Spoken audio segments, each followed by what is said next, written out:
Lebih dari segalanya, kami rindu Engkau. Aba, Bapa.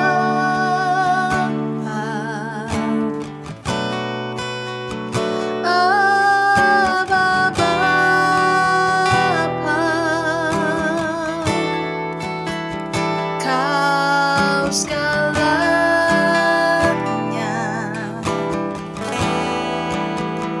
bagiku.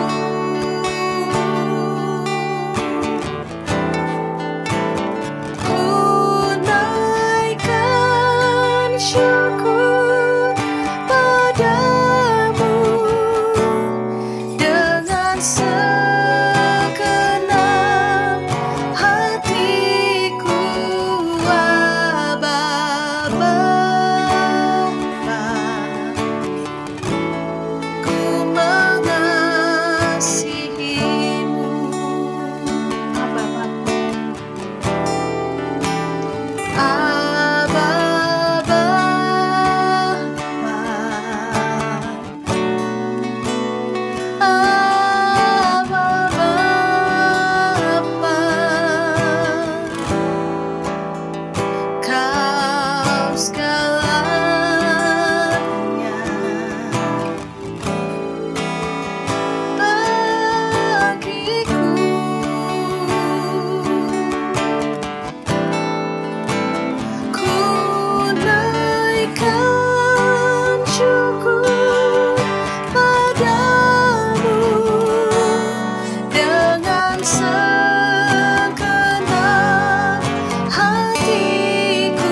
kepadamu.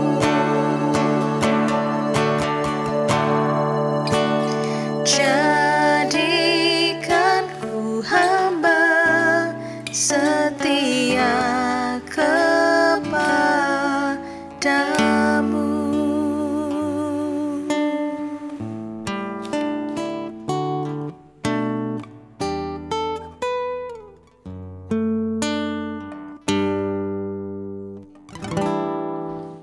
Selamat pagi Bapak Ibu yang dikasihi Tuhan.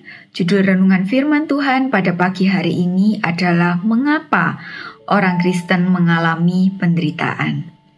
Mari kita baca bersama-sama di dalam 1 Petrus 4 ayat 12 sampai 13. 1 Petrus 4 ayat 12 sampai 13. Saudara-saudara yang kekasih, janganlah kamu heran akan nyala api siksaan yang datang kepadamu sebagai ujian, seolah-olah ada sesuatu yang luar biasa terjadi atas kamu. Sebaliknya, bersukacitalah sesuai dengan bagian yang kamu dapat dalam penderitaan Kristus, supaya kamu juga boleh bergembira dan bersukacita pada waktu Ia menyatakan kemuliaannya. Tidak ada orang yang menginginkan penderitaan, Bapak Ibu sekalian. Saya pun juga begitu. Tetapi kadangkala Tuhan izinkan kita mengalami penderitaan, kesakitan, kesulitan, dan keadaan yang tidak enak.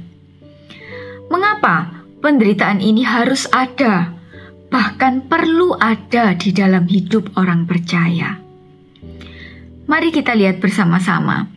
Yang pertama adalah karena penderitaan orang percaya membawa kepada kemuliaan. Paulus berkata bahwa penderitaan kita yang sekarang ini tidak akan sebanding dengan kemuliaan yang akan dinyatakan kepada kita. Roma 8 ayat 18. Saat kita mengalami penderitaan di dunia, yang bukan disebabkan oleh karena dosa kita sendiri tentunya, karena ada dua macam penderitaan. Yang pertama, penderitaan yang dirasakan oleh kita sebagai akibat atau konsekuensi dari dosa kita sendiri. Tetapi ada juga penderitaan di dunia ini yang tidak disebabkan oleh dosa. Kita menderita dan mengalami tekanan karena nama Tuhan, karena melayani Tuhan. Tetapi Bapak Ibu tetaplah bertahan dan sabar, karena Tuhan sudah janjikan kemuliaan untuk kita yang tidak akan sebanding dengan penderitaan yang kita rasakan di dunia ini. Yang kedua, mengapa penderitaan harus ada bahkan perlu dalam hidup orang percaya? Yang kedua, untuk melindungi kita dari dosa. 2 Korintus 12 ayat 7 sampai 9. 2 Korintus 12 ayat 7 sampai 9. Dan supaya aku jangan meninggikan diri karena pernyataan-pernyataan yang luar biasa itu, maka aku diberi suatu duri di dalam dagingku, yaitu seorang utusan iblis untuk menggocoh aku supaya aku jangan meninggikan diri. Tentang hal itu aku sudah 3 kali berseru kepada Tuhan supaya utusan iblis itu mundur daripadaku. Tetapi jawab Tuhan kepadaku, cukuplah kasih karuniaku bagimu, sebab justru dalam kelemahanlah kuasaku menjadi sempurna. Sebab itu terlebih suka aku bermegah atas kelemahanku, supaya kuasa Kristus turun menaungi aku. Paulus memiliki kelemahan yang ia sebut sebagai duri dalam daging. Tidak disebutkan dengan jelas apa yang sedang dideritanya, apa yang dimaksud oleh Paulus sebagai duri dalam daging ini. Tetapi ada beberapa tafsiran yang menyebutkan bahwa ia mengalami penyakit mata yang kronis.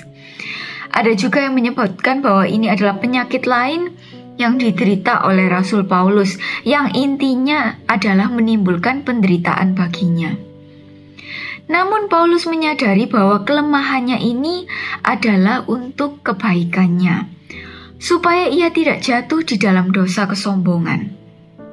Bayangkan saja bila kita berada di dalam posisi Paulus, menjadi seorang yang luar biasa dengan latar belakang yang terhormat, dengan kecerdasan, dengan intelektual yang di atas rata-rata, dan dipakai oleh Tuhan menjadi hambanya yang luar biasa juga. Sangat rawan memang bagi Paulus untuk jatuh di dalam dosa kesombongan. Maka dari sini kita sadar bahwa kelemahan kita juga merupakan salah satu bentuk perlindungan Tuhan bagi kita supaya kita tidak jatuh ke dalam dosa. Yang ketiga adalah supaya kita tetap berdoa. Di ayat 8 dikatakan bahwa Paulus sudah berdoa untuk dilepaskan dari duri ini sampai ia mendapat jawaban Tuhan. Jawabannya ternyata bukan Paulus dilepaskan, tetapi dia mendapat pengertian baru. Saat mengalami penderitaan atau masalah, kita otomatis akan lebih mendekatkan diri dengan Tuhan, akan otomatis jadi lebih sering berdoa. Apakah hal ini benar, Bapak Ibu sekalian? Rata-rata kita akan seperti itu, Bapak Ibu. Puji Tuhan kalau kita dilepaskan dari masalah, persoalan, dan kesakitan yang kita derita. Tetapi kadang-kadang meskipun kita sudah berdoa terus, tapi seolah-olah tidak ada kemajuan. Masih tetap ada masalah yang sama. Sepertinya masih tetap di tempat yang sama. Bahkan kadang-kadang rasanya persoalan ini semakin pelik, Bapak Ibu. Tetapi tetaplah berdoa seperti Paulus, sampai Tuhan jawab, mengapa hal ini harus terjadi. Tuhan akan membuka pengertian yang baru untuk kita, dan akhirnya kita tetap bisa bersyukur, seperti Rasul Paulus. Yang keempat adalah supaya kita menyadari keterbatasan kita. Manusia cenderung memakai kekuatan sendiri saat menghadapi persoalan dan pergumulan hidup. Namun memang tidak semua hal bisa diselesaikan dengan usaha manusia. Dalam beberapa hal kita merasa bahwa kita sudah mengusahakan yang terbaik, sudah maksimal, namun hasilnya masih tetap sama, kita tidak berhasil menyelesaikan masalah kita. Jadi dengan itu kita tahu bahwa bagaimanapun juga kita perlu Tuhan. Kita tidak bisa mengandalkan kekuatan kita sendiri. Kita perlu kekuatan dan kuasa yang lebih besar untuk menolong kita, yaitu pertolongan Tuhan.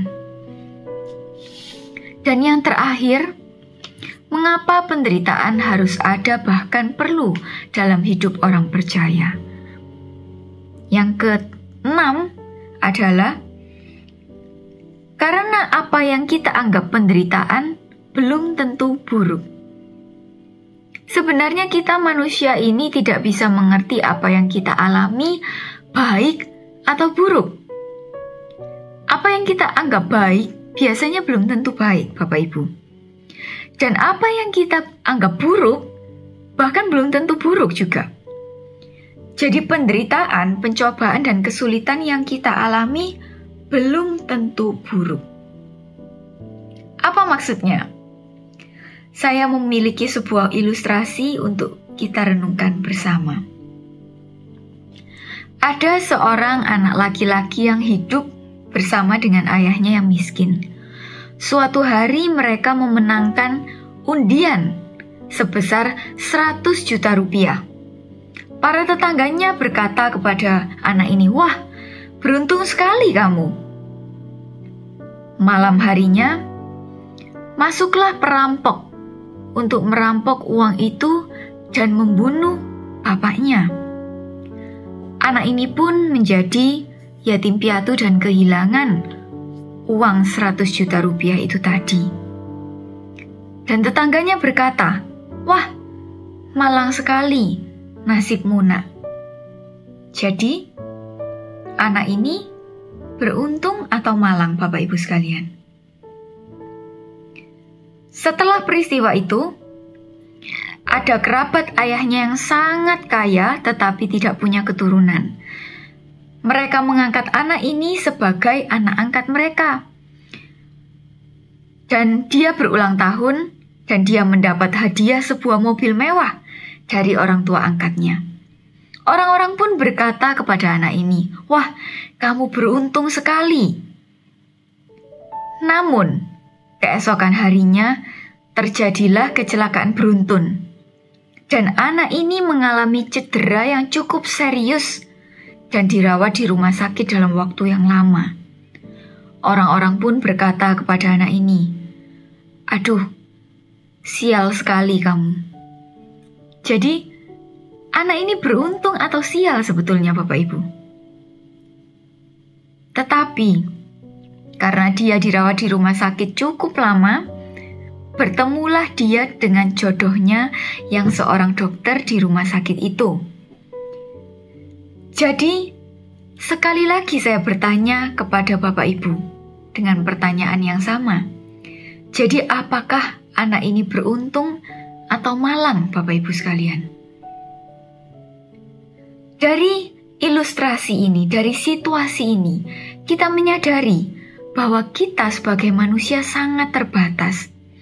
Kita menilai suatu hal baik atau buruk hanya bisa dari satu titik waktu, Bapak Ibu. Karena kita tidak tahu apa yang akan terjadi di masa depan. Hanya Tuhan yang tahu segala sesuatu secara komplit, secara gambaran besar, dari sebuah titik sampai titik endingnya. Maka dari itu, jangan cepat-cepat kita menilai keadaan kita sebagai sesuatu yang buruk. Karena kita orang percaya yakin bahwa segala sesuatu diizinkan oleh Tuhan untuk mendatangkan kebaikan bagi orang-orang yang mengasihi Dia. Roma 8 ayat 28. Jadi apapun penderitaan, pergumulan yang Bapak Ibu Saudara alami hari ini, kita perlu untuk menanamkan dalam pikiran kita bahwa itu bukan masalah. Karena kita punya Tuhan yang sudah menjanjikan kemuliaan kekal untuk penderitaan sementara yang kita alami di dunia ini. Karena itu, tetaplah bertahan, tetaplah setia, dan tetaplah berdoa Bapak Ibu sekalian. Tuhan Yesus memberkati. Mari kita tutup di dalam doa. Bapa di dalam surga, kami bersyukur atas firman-Mu yang sudah datang pada pagi hari ini Tuhan. Kami percaya Tuhan, apapun masalah persoalan penderitaan yang sedang kami alami di dunia ini Tuhan, itu tidak berarti Tuhan jika dibandingkan dengan kemuliaan yang sudah Engkau sediakan untuk kami kelak di dalam kekekalan Tuhan. Maka dari itu Tuhan, kami percaya Tuhan, di dalam setiap penderitaan kami ada penghiburan juga Tuhan, yang berasal daripada-Mu Tuhan. Karena Engkau Allah yang setia, Engkau Allah yang baik, Engkau tidak akan membiarkan kami Tuhan mengalami penderitaan yang tidak dapat kami tanggung Tuhan. Terima kasih Tuhan, kami bersyukur kami memiliki Allah yang baik seperti Engkau Tuhan. Terima kasih Tuhan, hanya di dalam nama Tuhan Yesus Kristus kami sudah berdoa. Amin. Lebih dari segala